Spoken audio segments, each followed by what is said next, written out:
ҳукумати давлати шаҳри Душанбе бахшида ба соли 2025 соли байналмилалии ҳифзи пиряхҳо эълон гардиданд.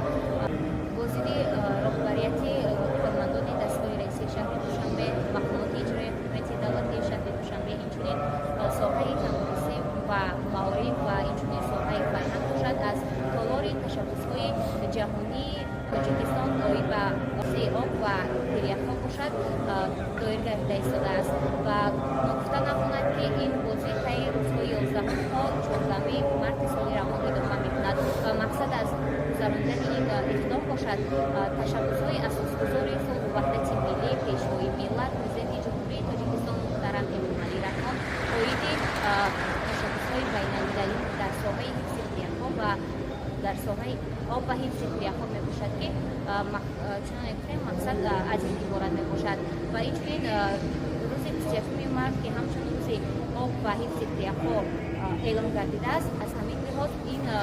иқдом роҳандозӣ гардида истодааст ва дар ин замина бошад рушд додани соҳаи сайёҳии дохилӣ аст.